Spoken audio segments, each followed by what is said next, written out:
friends, welcome back to my channel. Today I'm going to show you how we made our Halloween costumes this year. So every year my dad throws this huge birthday party for my sister that happens to be near Halloween, so we make it a big Halloween party as well, and it's like this massive thing. And there's always a costume contest, and we've only ever won once before, and I'm planning on winning again this year. So we're gonna be Medusa and a Stone Gladiator, and we thought about this like months ago, like February. So we have been planning and we procrastinated and waited till the last minute. So we are gonna try and get these costumes done pretty quickly. And here is the process. So as I mentioned before, we planned this whole costume out like months ago, and I actually ended up making a checklist of everything we need to do so that I can order all the right materials.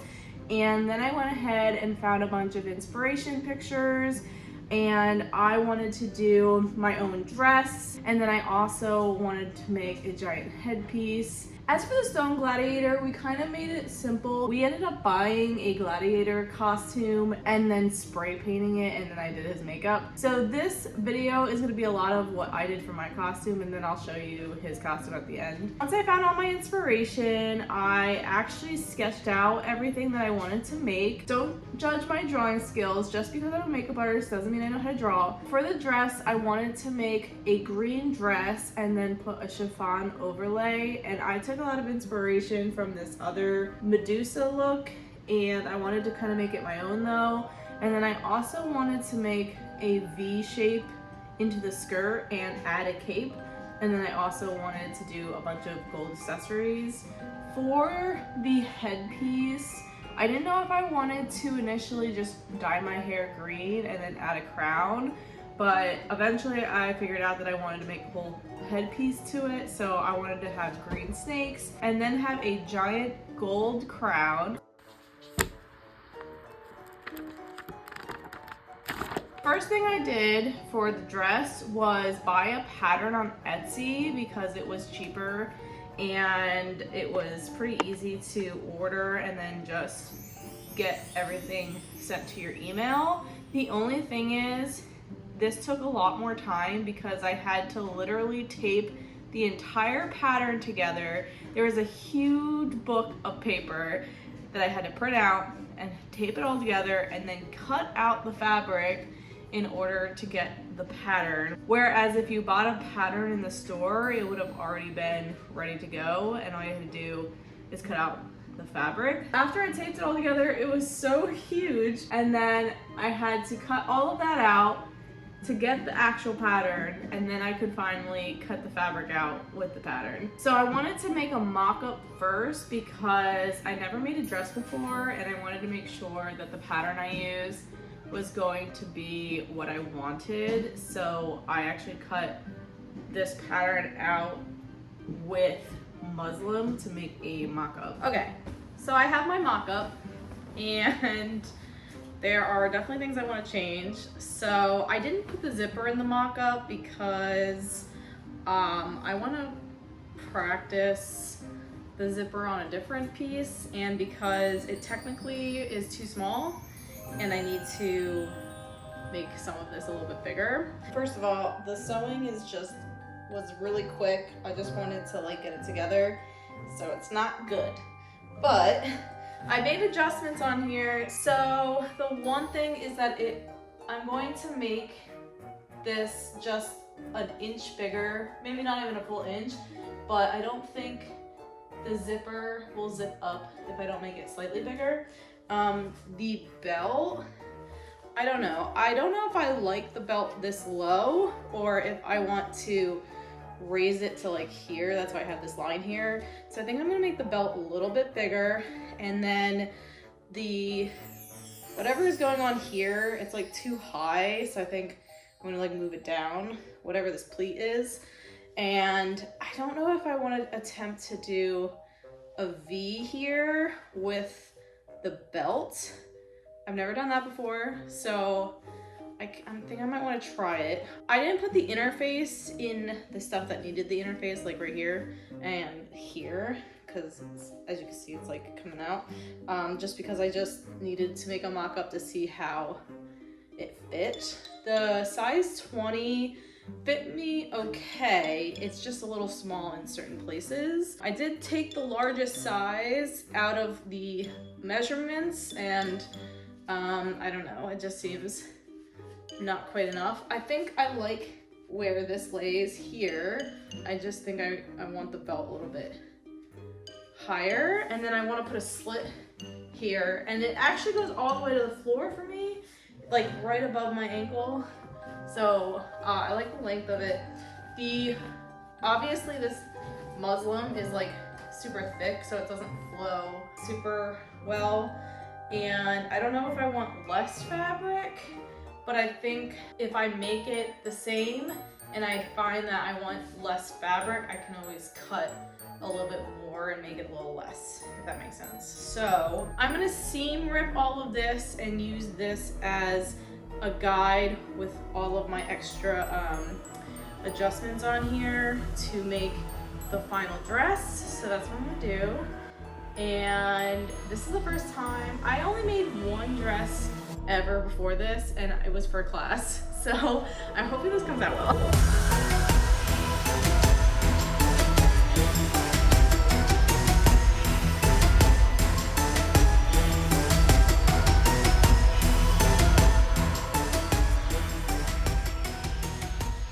Okay, so let me talk you through what I bought to make the dress. So I wanted to make a mock-up because I don't really do this very often, like ever. So I didn't know if the pattern was gonna be exactly what I wanted. So I bought muslin. It's just like normal everyday muslin. I bought a crop ton because it was cheaper to buy it in bulk, and I wanted to do some other things with it. So I bought some muslin, and that's what I made the mock dress with. And then for the actual dress, I ordered, so the dress that I did a mock-up version of is gonna be like the bottom layer, and I bought this green, I think this is a satin fabric, and it's just a solid green. It has a little bit of like shine to it, and I think I bought either 6 or 7 yards of this because that's what the pattern recommended that I buy for it. So I'm gonna use this to cut out all the pieces. And then if you saw what I did with my mock-up drawing, I want to do like a chiffon overlay around the dress and make it kind of flowy. So I didn't actually know what color or what fabric I wanted to use, and I didn't know how I wanted to do that. So I bought a bunch of different kinds of chiffon and like I don't know if there's different kinds of fabric in here. I think it's mostly chiffons, but I brought this green one, and I bought different kinds of greens. This is like a hunter green. I bought some golds. This is like a little bit more shiny, and this one's shinier, and then also this gold as well. Or there's a bunch of golds. So we're gonna play around and see what I want to do with that. And then for the pattern, you needed some interfacing fabric, so I bought a roll of that. I've never used this before, so we're gonna figure it out because I have no idea. And then to finish the dress, I have a few things that I want to do. I have this lace applique that I want to use around the belt to kind of make it look a little bit more detailed. And then I actually want to use this fabric, which I actually bought a crap ton of it. I'm not going to use all of this, but I'm going to make a cape with this. I thought that would be cool, and I bought these little buckle things to put the cape onto the dress, and I think the way this works is that I can easily take it on and off of the dress so that I can wear the dress by itself, or I can add the cape to it. So I'm gonna figure out how to do that with these. And then of course I needed a zipper, but for some reason I bought this really long one. I don't think I'm gonna need this extremely long zipper, so I might use this short one, but I don't know if this is big enough. But I saw online that you can cut down a zipper No idea how to do that. So we'll figure that out as well. So right now I'm gonna focus on cutting the pattern pieces with the bottom layer, and we're going to do that first, and then I'll figure out what I wanna do with the top layer.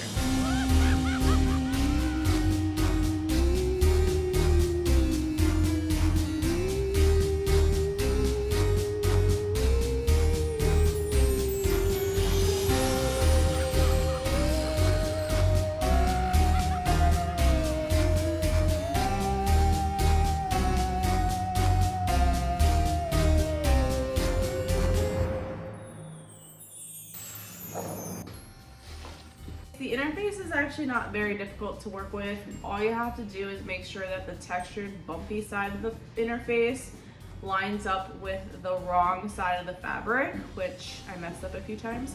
So just make sure that the bumpy rough side of the interface is touching the opposite side of the fabric, and you have to cut that out, and then you have to actually cut it a little shorter than the actual fabric, so you gotta make sure it's not overflowing, and then you just iron it on and it's good to go. This is the only sewing parts that I got of the dress because I was running out of time and I did a lot of this off camera, but I sewed in the darts of the bust, and then I was trying to figure out the overlay, and this was a whole process. I ended up just doing a simple overlay because I couldn't figure out how to get it to ruffle. And for the skirt, I wanted to do some kind of ruffle or like different kind of colors of overlay, and I didn't know how to do that, and I ended up doing this like C-shaped ruffle, which kind of looks cool because it kind of looks snake-like, but you have to basically cut a bunch of squares with the fabric you're using,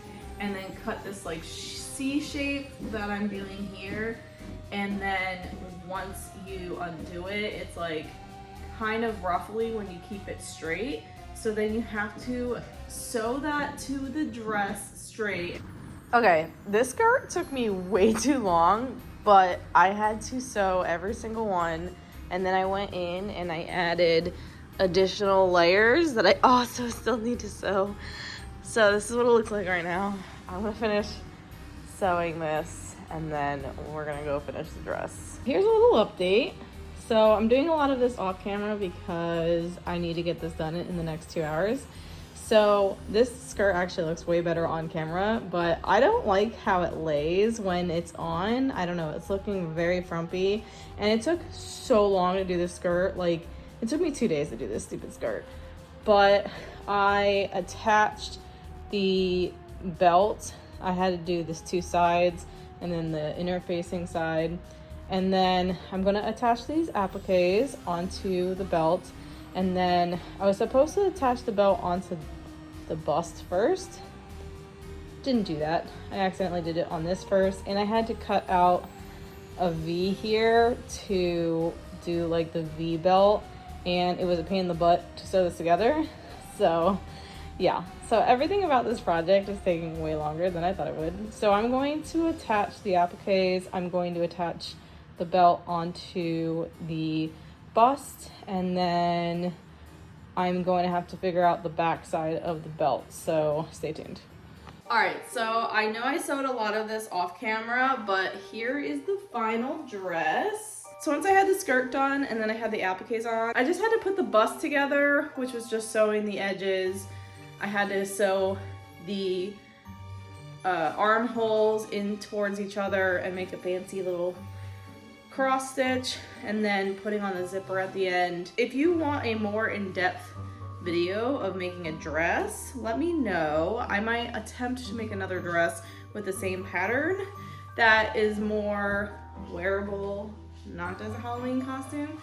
So the only things with this dress is that I think I made the belt too big. I think if I was going to adjust this dress, I would shorten the belt a little bit, make the bust a little bit bigger. I kind of messed up in the back here, so it's ripping a little bit, but it's fine. It's just a Halloween costume.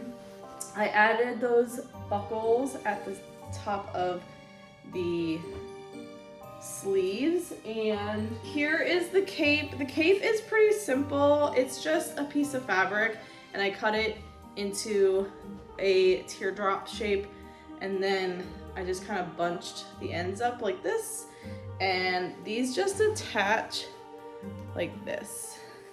So I can easily take the cape on and off, and the cape was cool, but it was kind of in the way because it was raining.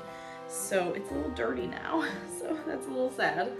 But this is my dress, and it was really fun to make and a little stressful as well. Maybe I'll make some adjustments and show you what it looks like with the adjustments. I don't know if I'll have time for this video, but maybe in the future. So Ron's costume was pretty easy. We bought him a gladiator costume. I got it on eBay for half the price from what the Halloween store would want for it. This is the bottom, and he just spray painted half of it gray. And then the armor piece, he also spray painted half of it gray. And the cool thing is there was like rock texture already on it, so it kind of looks like stone anyways. And the spray paint made it kind of stiff, which was good because it kind of gives it that stone effect where this is super flowy. So his costume was pretty simple.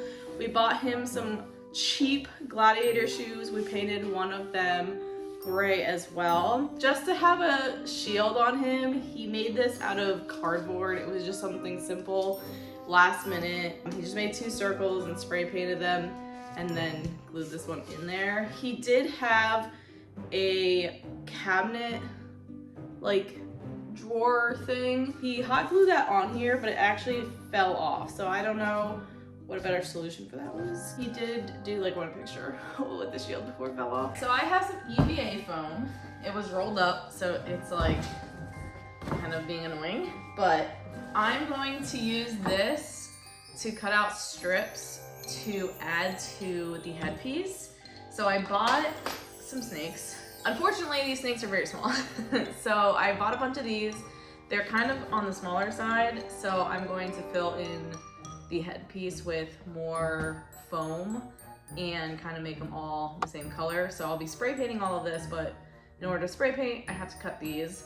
So this is a 39-inch long strip of foam. The thickness of it is a 15 millimeter.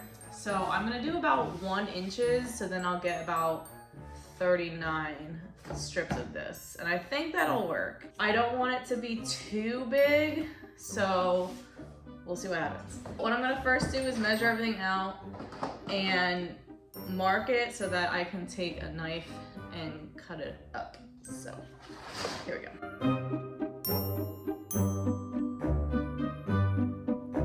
They totally lied. This piece of foam is only 37.5 inches. It's not even like 38.5. It's a whole 1.5 inches shorter. What the heck is that crap?